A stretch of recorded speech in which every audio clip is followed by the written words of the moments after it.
Good morning everyone, কেমন আছো তোমরা সবাই? আশা করি ভালো আছো। আজকে সকালটা আমি আমার মেয়ে ছাদে চলে এলাম। হ্যাঁ, মেয়ে একটু বাইরে বেরোনোর জন্য বায়না করছিল, কিন্তু যা রোদের তাপ বাবা, এখন রাস্তায় বার করাটা খুব চাপের। সেই জন্য ওকে ভোলানোর জন্য ছাদে নিয়ে এলাম। ছাদে এসেও কিন্তু মনটা বেশ ভালো হয়ে গেল। এরকম খোলা আকাশ, নীল আকাশ মাথার উপর দেখছি। আমাদের কলকাতা শহরে যদিও বা গাছপালার সংখ্যাটা দিনে দিনে কমে আসছে, কিন্তু আমার শ্বশুরমশাইয়ের সুবাদে আমাদের এই ছাদের এই দিকটা বেশ সুন্দর। উনি বেশ পরিচর্যা করেছেন, গার্ডেনিং করেছেন। দেখো কী সুন্দর গাছ, কত রকমের বাহারি পাতা, ফুল, ছোটোখাটো সব কিছুর গাছ এখানে আছে। আমাদের প্রতিদিনের নিত্য বাড়ির পুজো এই গাছের ফুল তুলেই হয়। জবাও আছে, জবাটা দেখাতে পাচ্ছি না কারণ সকালে শ্বশুরমশাই এসে সব ফুল তুলে নিয়ে গেছেন।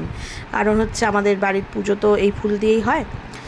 আর এই যে ছাদের এই ব্যাপারটা আছে, একটু ছাদে যেহেতু আমাদের শেড দেওয়া, সেই জন্য ছায়া আছে, তাই মেয়ে আর আমি দুজনে ছাদে চলে এলাম।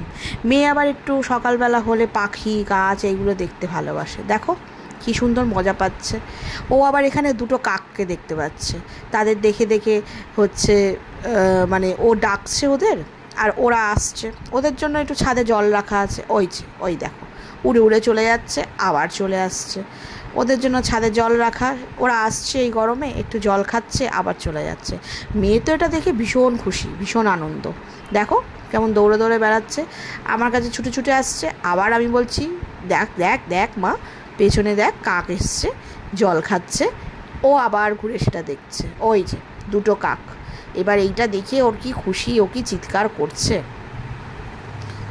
ওই দেখো ওইখানে জল রাখা, আর এই যে মেয়ে দেখছে সেটা, কাকে জল খাচ্ছে। আমি আবার মেয়েকে বললাম যে দেখ মা, কাকের অবাক জল পান। সত্যি নিজের সন্তানের সাথে এই সময়গুলো কাটানো সত্যি খুব ভালো লাগে। আমার মেয়ের দিন যাপন এইভাবেই আমরা করি। হ্যাঁ, ওর জন্য আমার 24 ঘন্টাই বাধা।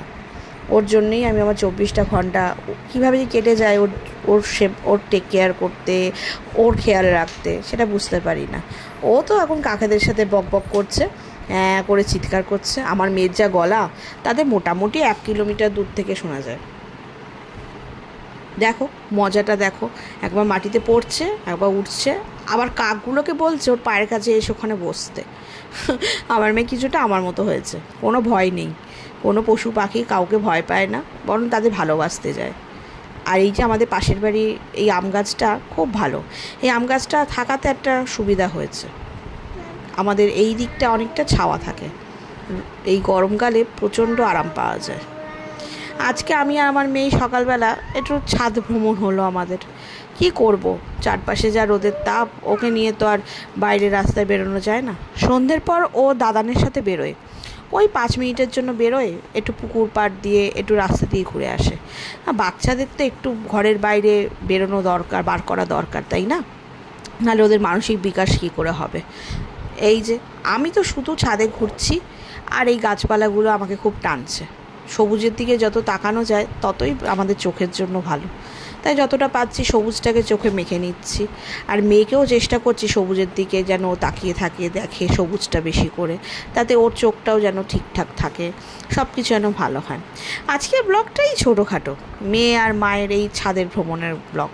যদি ভালো লাগে তাহলে #পুনমের গল্প ফেসবুকে ফলো করো, আর ইউটিউব চ্যানেল পুনমের গল্প তো জানোই, সেটাও যদি ভালো লাগে সাবস্ক্রাইব করো। আর আমার সাথে পাশে থেকো, তোমাদের সবার শুভকামনা আমার এগিয়ে যাওয়ার জন্য পাথেও। আর সবাই ভালো থেকো, সুস্থ থেকো। টাটা।